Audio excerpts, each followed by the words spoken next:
तो आइए बच्चों, सभी लोगों का आपके अपने YouTube channel NCERT maths success classes पर स्वागत है। तो देखिए बच्चों, हम लोग समाकलन अध्याय की एक्सरसाइज 7.9 न्यू बुक के हिसाब से 7.9 है और पुरानी बुक से अगर देखा जाए तो 7.10 है। तो हम लोग यहाँ पर निश्चित समाकलनों को कर रहे हैं।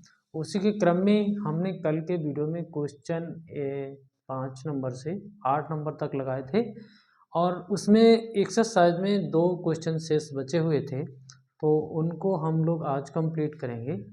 और देखिए, वैसे तो ये विकल्पी सवाल हैं, लेकिन आप थोड़ा सा समझेंगे तो समझ में आएगा आपके। और तमाम तरीके के सवाल हम लोग कर ही चुके हैं, तो एकदम अब हम लोग बहुत ही समाकलन के लास्ट एक्सरसाइजों पर आए हैं। तो यहाँ से आपको परीक्षा में करीब 8-10 नंबर का आपको यहाँ से सवाल मिल जाएगा। तो बहुत ही आराम से आप बहुत ही प्रैक्टिस करें और सही ढंग से समझें इन सवालों को। यहाँ से आपको निश्चित रूप से एग्जाम में मिलते हैं सवाल। तो देखते हैं हम लोग इस क्वेश्चन को। ये क्वेश्चन नंबर 9 है, एक्सरसाइज 7.9 है और क्लास 12 है और हम लोग समाकलन पढ़ रहे हैं। ठीक है बच्चों, क्लास 12 है, ठीक है, आप समझ ही रहे हैं। और इस क्वेश्चन में हमारे पास 4 विकल्प हैं और हम लोग इसको पहले हल करेंगे, फिर विकल्प में अपना जो विकल्प आएगा उसको हम लोग उत्तर बताएंगे। तो देखिए क्या करें हम लोग इसमें। इस प्रकार से सवाल है, थोड़ा सा आपको कठिन भी लग रहा होगा, लेकिन कठिन कुछ नहीं है। हम लोग अपना काम सरल कर लेंगे, क्योंकि ऐसा करते हैं, इसके अंदर से आप एक्स क्यू को बाहर लें, एक्स क्यू को बाहर लें। चलिए लेते हैं एक्स क्यू को बाहर। तो देखिए लिमिट तो हमारी, अभी थोड़ा सा सरल करेंगे फिर अपना काम करेंगे। एक्स क्यू को जैसे ही आप बाहर लोगे तो उसके ऊपर पावर 1/3 और है, 1/3 पावर भी तो आएगी बाहर। ठीक है, तो आपका एक्स बटे एक्स क्यू, क्योंकि यहाँ पर भैया एक्स क्यू नहीं था तो हमने यहाँ पर एक्स क्यू का ऊपर गुणा किया होगा और बटे में भी गुणा किया, यानी ऊपर गुणा किया और नीचे आपने भाग लगाया। तो कहीं ना कहीं हमारा ऊपर गुणा वाला बाहर आ गया है। और यहाँ पर देखिए बच्चों, आपका ये कितना रह गया, हम एक्स क्यू कॉमन कर रहे हैं तो ये 1 रह जाएगा। ठीक बात है, समझ में आई बात आपकी। ऊपर 1/3 है ही और यहाँ पर x की घात 4 है और ये आपका dx है। बात समझ में आई आपके।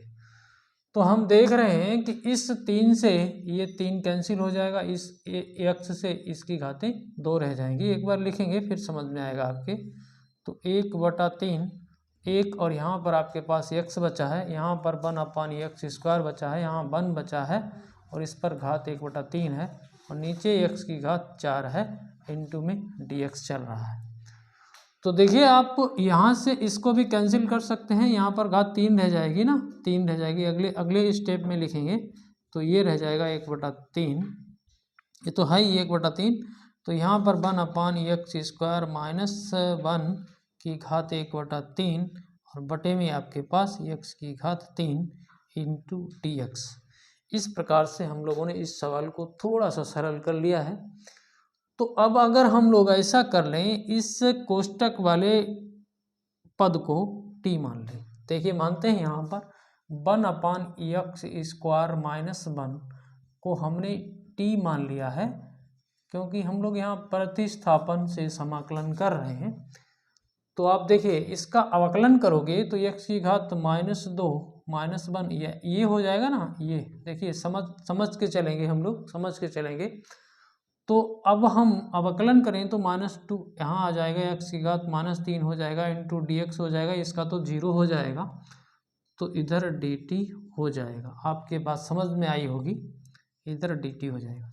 अब देखिए इसको अगर हम लोग लिखना चाहें तो क्या लिख सकते हैं, -2/x की घात 3 dx बराबर dt लिख सकते हैं। हम ये चाह रहे हैं कि यहाँ पर हम 1/x³ रखें, 1/x³ रखें और dx, तो इसको आप क्या कर देंगे, dt/2 और माइनस उधर ले जाएंगे। बात समझ में आई आपके। तो अब हम अपने क्वेश्चन में आ रहे हैं। तो हम अपने क्वेश्चन में हम देख रहे हैं कि 1/x³ इंटू डी एक्स है, उसकी जगह हम -dt/2 ले आएंगे क्योंकि हमने ऐसा किया है। अच्छा, एक बात और है, एक बात, हम लोग यहीं पर इसकी लिमिट को यदि चेंज कर लें तो कुछ काम सरल हो जाएगा। तो देखिए, हम सबसे पहले लोअर लिमिट को x की जगह लेंगे। तो आप देखिए यहाँ पर सवाल थोड़ा हार्ड है, लेकिन समझ जाओगे आप। x की जगह 1/3 लाओगे तो 1/9 हो जाएगा, 9 ऊपर जाएगा तो 9 में से 1 घटेगा तो t का मान आपका 8 आ जाएगा। ठीक है, समझ में आई होगी बात आपके। x की जगह हम 1/3 को ले आए यहाँ पर, या फिर हम करके दिखाएं। देखिए ऐसे 1/3 का वर्ग कर दिया और -1, ये आपका 1/9 हो गया, -1, 9 ऊपर ले जाओगे तो 9 - 1 8 आ जाएगा। इस प्रकार से 8 आ गया है। ठीक है बच्चों, ये बात समझ में आई आपके। हम इसको मिटा लेते हैं क्योंकि इधर हम सवाल लगाएंगे अभी। ये 8 आ गया। अब हम क्या करेंगे, अब हम इस 1 को यहाँ लाएंगे x की जगह, तो 1/1 1 ही रहेगा, यानी t बराबर 0 आ जाएगा। कितना आ जाएगा, t बराबर 0 आ जाएगा। ये बात समझ में आई आपके। यानी कि हमने जो t माना था उसकी लिमिट भी निकाल ली है। तो देखिए बच्चों, अब हम लोग यहाँ आते हैं यहाँ पर। तो देखिए, जो 1/3 थी तब हमारी t की लिमिट 8 आ गई है, तो 8 रखते हैं यहाँ पर। और जब हमारा 1 था यहाँ पर तो यहाँ पर 0 आया है। और देखिए बच्चों, इस कोष्टक वाले पद की जगह हमने t माना है तो इसको t रखते हैं, t, और इस पर पावर 1/3 है। तो ये बात समझ में आई। और देखिए बच्चों, 1/x³ इंटू डी एक्स भी है, तो इसकी जगह हम लोग dt/2 लाएंगे, माइनस का dt/2 ले आएंगे। ठीक है, ले आए हम। तो देखिए, इस 1/2 को, -1/2 को आप बाहर कर दीजिए, आपका ये हो गया 8 से 0 और t की घात 1/3 इंटू dt। बात समझ में आई आपके, समझ में आई है। ठीक है, अब हम करेंगे समाकलन। हालांकि हम इस लिमिट को चेंज करके इस माइनस को हटा सकते हैं, लेकिन नहीं, हम ऐसा नहीं करेंगे। तो देखिए, हम लोग ऐसे ही करते हैं, 1/2 t की घात 1/3 में 1 जोड़ देंगे, बटे में 1/3 में 1 जोड़ देंगे, और हम क्या करेंगे, लिमिट भी रखेंगे 8 से 0। तो देखिए, अब हम क्या करेंगे, हम लोग थोड़ा काम और करेंगे, -1/2। ठीक है बच्चों, और देखिए ये आपका 3 और 1 4/3 हो जाएगा, 4/3 हो जाएगा, और नीचे भी 4/3 आएगा, नीचे भी 4/3 आएगा। तो कहीं ना कहीं इसको हम लोग 3/4 लिख लें। ठीक है, एक बार लिखते हैं, चलिए ठीक है, लिखते हैं 4/3, और लिमिट आपकी 8 से 0 है। हम लोग आराम से सवालों को समझेंगे और आराम से ही करेंगे। तो देखिए बच्चों, इसका क्या हो जाएगा, इसको तो ऊपर ले आएंगे, तो -3 ऊपर, यहाँ देखिए माइनस है और 3 ऊपर आ गया, और नीचे आपका 8 हो गया। ठीक है, चलिए हम लोगों ने इस 4/3 को सेट कर दिया है। ठीक है, अब t की घात 4/3, इसी में हम लोग लिमिट को एडजस्ट करेंगे 8 से 0।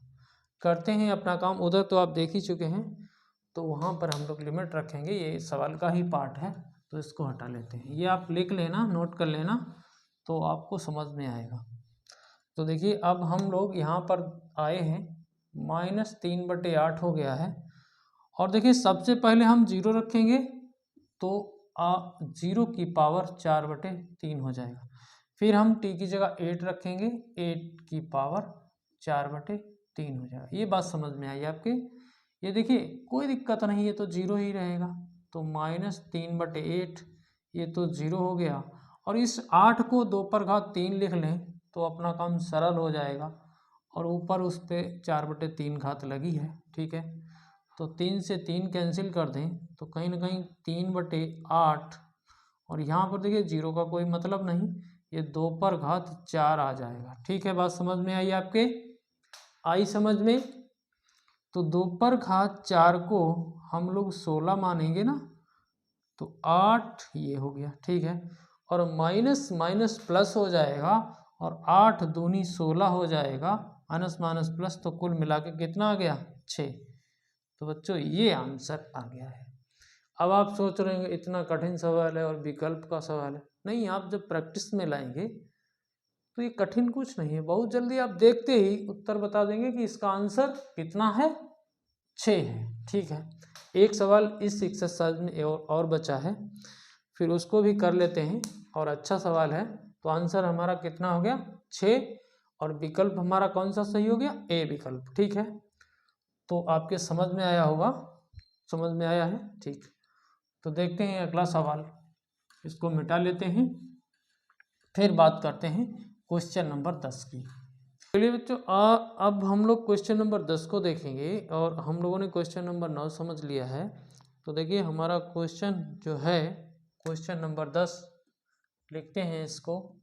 आपको फंक्शन ऑफ यक्स ऐसे दिया है, 0 से x t sine t d T.